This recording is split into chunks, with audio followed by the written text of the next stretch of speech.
자, 부동산 주택임대 사업자라면 정말 알아야 될 내용들 오늘 126강 함께 하도록 하겠습니다. 일단 기본적으로 8월 18일 이후에 개정되어 있는 내용들을 전반적으로 담아봤습니다.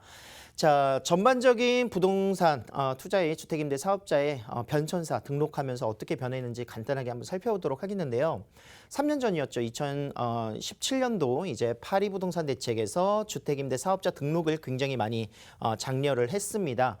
이때 당시만 하더라도 주택임대 사업자를 내도 되고 안 내도 되고 하지만 이제 전반적인 관리적인 차원과 그리고 민간임대주택의 증가를 좀 꾀하기 위한 부동산 시장의 안정화를 위해서 주택임대 사업자의 등록 권유를 굉장히 많이 했었었고 실질적으로 종부세 그런 합산배제라든가 양도소득세의 중과배제 굉장히 파격적인 그런 혜택들이 있었습니다. 그래서 굉장히 높은 30% 이상의 그런 증가율을 기록할 정도로 주택임대 사업자 등록을 많이 했었다 이렇게 볼 수가 있겠는데 각종 세금 감면 혜택과 주임사 등록을 통해서 보유기간으로 매도 물량이 오히려 감소되는 이런 요소들도 나타났습니다. 왜냐하면 4년 또는 8년 동안 팔지 못하게 되어 있는 임대사업자이기 때문에 물건들이 잠김 현상, 3년 동안의 투자자는 계속 늘어나는데 실질적으로 매도되는 물건들이 없다 보니까 공급 물량의 감소가 나타났었던 부분들이 있었다 이렇게 보시면 되겠습니다. 그래서 그 다음 연도죠. 2018년도 4월 1일 기준 일자로 해서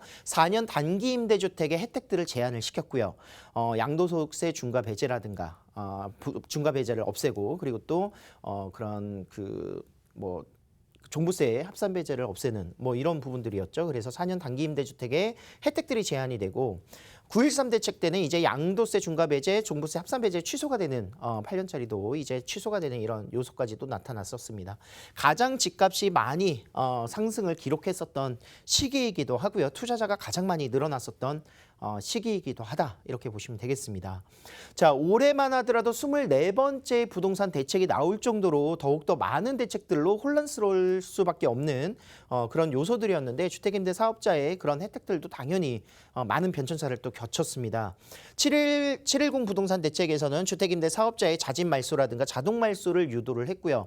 4년이라든가 8년까지 보유를 안 하더라도 본인이 자진해서 말소할 경우에는 2분의 1 이상의 의무 보유 기간을 거치면 말소를 할 수 있도록 해줬다. 그러니까 공급 물량을 좀 늘리겠다라고 하는 거죠. 하지만 그에 함께 동반될 수 있는 세제 혜택들이 또 말소될 수 있는 부분들이 있었기 때문에 실효성에 대해서는 퀘스천이 붙었던 그런 요소들이 있었습니다.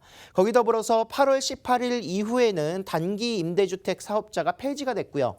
그리고 아파트는 이제 주택임대 사업자 등록을 못하도록 하는 규제가 발의가 됐었고, 자 이제 내년에는 각종 세액 감면 혜택이라든가 소득세라든가 이런 장기 보유 특별공제의 그런 혜택들이 조금 축소되기 때문에 올해 말까지 지금 굉장히 많은 또 임대 사업자의 증가가 같이 함께 일어나지 않았나 이런 생각들을 하고 있습니다. 자, 그러면 이제 혜택들이 계속 없어지고 있는 상황 속에서 또 아파트는 또 임대사업자 등록이 안 되기 때문에 지금 현재 주택임대사업자는 그러면 필요가 없는 것인가 이런 생각들을 많이 하실 수도 있는데요. 그래도 아직 주택임대사업자 등록을 통해서 다양한 혜택들을 노릴 수 있는 부분을 좀 보셔야 되겠습니다. 가장 중요한 부분 중에 하나인데 바로 절세할 수 있는 부분이 되겠죠. 세금적인 부분에서 취등록세 감면 혜택, 지금 현재 신규 취득분에 대해서 분양을 받는 다세대 주택이라든가 오피스텔 같은 경우에는 85%까지 취등록세 감면 혜택이 있습니다. 지금 취등록세가 다주택자, 2주택자일 경우에는 8%의 취등록세, 3주택 이상일 경우에는 12%의 취등록세가 조정지역 대상에서는 그 세금이 나오고 있죠. 근데 여기에서 나오는 금액의 85%까지 감면을 받을 수 있기 때문에 앞으로 투자할 수 있는 방법에서는 취등록세 감면을 꼭 받으셔야 된다. 아파트 같은 경우에는 등록이 안 되기 때문에 굉장히 취등록세의 그런 부담도 느끼실 겁니다. 그래서 투자자를 투자 수요를 원천 봉쇄하겠다라는 전략이었는데 임대사업자 등록을 통해서 이런 혜택들은 볼 수가 아직은 있다라는 거고요. 양도소득세의 감면 혜택도 아직 살아있죠. 그래서 의무 보유 기간을 유지하게 될 경우에 또 4년짜리가 이제 자동 말소되는 시점에서 8년짜리로 이제 연장을 하시게 되면은 이 장기 보유 특별공제 그대로 유지가 되죠. 그래서 감면 혜택을 받을 수 있는 혜택이 유지가 되어 있다. 재산세라든가 임대소득세, 건강보험료의 인상분들에 대해서 감면 혜택도 같이 함께 주고 있기 때문에 아직은 임대사업자 등록을 하신다면 굉장히 유용하게 절세할 수 있는 방법들은 구성될 수 있다 이렇게 보시면 되겠고요. 대신에 이제 책임이 따르게 되겠죠. 의무 보유 기간을 10년 거쳐야 되는 점, 그리고 임대료 상한을 5% 제한하고 있는 점 지키셔야 된다 이렇게 보시면 되겠습니다. 자, 주택임대사업자 진행 절차 굉장히 많이 헷갈려졌어요. 뭐 부기 등기도 새로 해야 되고요. 거기에 더불어서 감정평가를 받아야 되는데, 보증보험을 가입해야 되는데, 보증보험을 가입하기 위해서는 주택가격의 산정이라든가 감정평가를 또 받아야 되는 이런 부분들이 굉장히 헷갈리실 수도 있기 때문에 간단하게 한번 정리를 해보겠습니다. 내가 투자를 하겠다라고 해서 이제 집의 매매부터 등기 업무까지 어떻게 진행되는지 한번 쭉 훑어보시면 될 것 같아요. 자, 부동산을 매매 계약을 내가 했었을 때 사업지의 입지를 먼저 확인하고 이게 사업성으로서 굉장히 메리트 있는 지역에 내가 투자를 할 수 있는 물건이다 했었을 때는 이제 수익률적인 부분에 이런 부동산 매매 계약을 하게 되겠죠. 그리고 나서 바로 임대사업자 등록이 가능한 물건, 신규 취득일 경우에는 주택임대사업자 등록을 거주지 관할의 구청에 가서 또는 경기도권이나 수도권에서는 시청에 가서 주택과 등록을 하시면 되겠습니다. 필요 서류는 매매 계약서가 꼭 필요하고요. 거기 더불어서 거주지 구청 등록을 할 때 주택 가격을 기입하는 란이 있는데 이 주택 가격을 보증보험 가입 가능 여부 확인서라고 새로 생겼습니다. 12월 10일부터 이제 진행되는 부분인데요.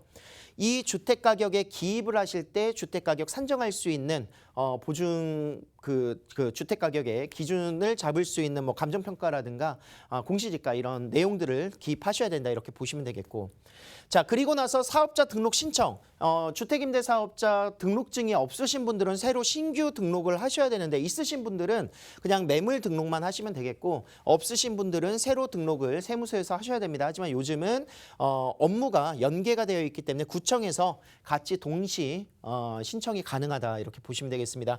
약 일주일 정도 소요가 되고 사업자 등록증을 교부받으실 때만 세무서에 가셔서 교부를 받으시면 되겠습니다. 자, 임대를 이제 놓으시겠죠. 매매를 했으니까 임대를 놓으실 때도 임대차 계약서를 그냥 단순히 전세 월세 계약서가 아닌 표준 임대차 계약서를 작성을 꼭 하셔야 되고요. 이에 따라서 이 표준 임대차 계약서는 나중에 임대 개시일 신고에 꼭 필요하다 이렇게 생각을 하시면 되겠습니다. 자, 임대차 계약이 완료가 된 이후에 이제 물건에 대해서 임대 계약이 완료가 되면은 필수 의무 조건이죠. 보증보험 가입 의무. 보증보험을 받기 위해서 HUG 주택도시보증공사라든가 또는 SGI 서울보증에서 가입이 가능한데 뭐 비용을 비교해 보시면 될 것 같습니다. 그렇지만 실질적으로 HUG가 굉장히 저렴하다 이렇게 보실 수가 있겠고요. 사업자 등록증부터 시작을 해서 감정평가서라든가 등기부등본, 인감신분증, 국세지방세, 완납증명서 필요합니다. 그중에서 가장 중요한 거 감정평가서. 감정평가서 2년 이내에 발행되어 있는 감정평가서가 필요한데 요걸 받기 위해서 물건지의 감정평가를 또 진행하셔야 됩니다. 12월 10일부터 바뀌었기 때문에요. 기본적으로 감정평가의 가격 산정하는 것 플러스 공시가격과 기준 시가를 활용할 수 있기 때문에 둘 중에 맞는 구성으로 진행을 하시면 될 것 같고, 물건지 감정평가 이후에 보증보험 가입을 하시고 임대 개시, 이제 세입자가 입주하는 날짜에 맞춰서 임대 개시일 신고, 이거는 물건지의 구청에서 진행을 합니다. 거주지의 구청이 아닌 물건지의 구청에서 진행을 하실 수 있도록 임대 개시일 신고까지 진행을 하시면 되겠고요. 그리고 나서 이제 등기 업무를 준비를 하셔서 등기를 치시면 되는데, 중요한 점 중에 하나가 이제 등기만 넘기는 것이 아니라 내 소유권으로 이전 등기만 하시는 게 아니라 부기 등기의 의무까지도 필요성을 이제 의무적으로 해야 된다 이렇게 보시면 되겠습니다. 부기 등기를 안 하게 되면 이제 과태료가 또 발생될 수 있기 때문에 이건 꼭 체크를 하시고요. 등기와 부기 등기는 같이 함께 움직인다 이렇게 생각하시면 돼요. 부기 등기를 왜 해야 되나요 하는데, 실질적으로 이제 이 등록 임대주택임을 확인하는 실질적인 세부 서류로 구성할 수 있는 점이기 때문에 의무화로서 구성을 하셔야 됩니다. 역시 등기라든가 부기등기는 등기소에서 진행할 수 있다. 이렇게 보시면 되겠습니다. 자, 전반적으로 이제 매매부터 시작해서 임대사업자 등록을 통해서 임대 계약을 하고 등기 업무까지 하시게 되면 온전히 한 사업지에 물건지에 투자를 하게 되는 과정을 이렇게 설명을 드렸는데 사실 어렵다면 어렵고요. 쉽다면 쉬울 수도 있습니다. 하지만 계속 개정되는 이런 법안 속에서 가장 중요한 점 중에 하나는 선순환이 계속 이루어져야 되는 그러니까 투자자, 임대인과 임차인이 원활하게 같이 함께 구성돼서 공급 물량의 증가라든가 이런 부분이 그리고 또 집값의 상승분으로 인해서 투자자들은 오히려 안정적인 투자를 할 수 있는 이런 방안들이 같이 함께 상생된다면 정말 건강한 투자가 같이 함께 이루어지지 않을까 이런 생각들을 충분히 할 수가 있겠습니다.